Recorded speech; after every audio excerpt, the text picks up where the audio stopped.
संगोष्ठी होती है, उस समय कौन सा प्रसंग होता है प्रिया प्रीतम के लीला चरित्र का?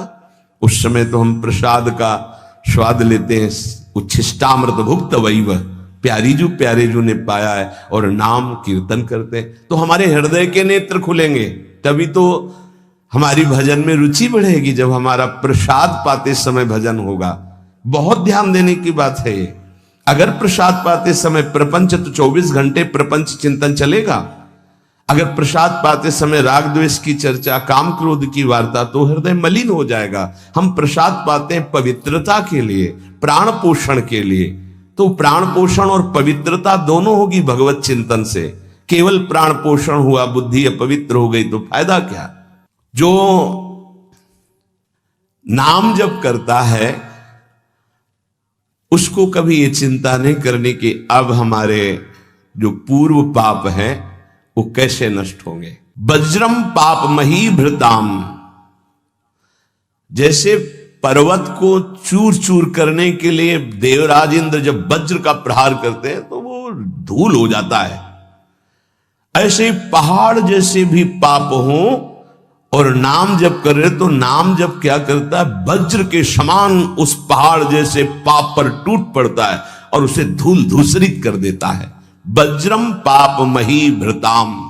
हमें नाम पर ध्यान देना है। कैसे नाम जब छूट जाता है उपासक होकर, भगवत प्राप्ति का लक्ष्य बना के, और तुम्हें चैन है, इसका मतलब है आपका लक्ष्य भी भजन भगवत प्राप्ति नहीं बना। नहीं तो चैन के तद विस्मरणेन परम व्याकुलते थे। भगवत द्रोद्रेकस्य सिद्धौषधम, ये नाम संसार रोग के आवेश को शांत करने की सिद्ध औषधि है। जासु नाम भव भेषज, ये भगवान नाम ये भव रोग की अचूक औषधि है। अर्थात नाम जापक को भी ये भी चिंता नहीं करने की हमारा कल्याण होगा कि नहीं। नाम चल रहा है, यह हमें भव समुद्र से पार ही नहीं, भव समुद्र को सुखा देगा।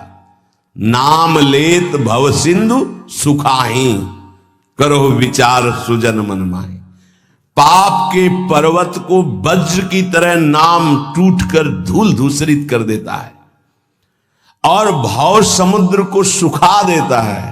पार जाने की जरूरतें नहीं, खत्म ही हो जाता है, कल्याण की चिंता नहीं। मिथ्या ज्ञान निशा विशाल तमसस तिगमांशु बिंबोदय, ये नाम अज्ञान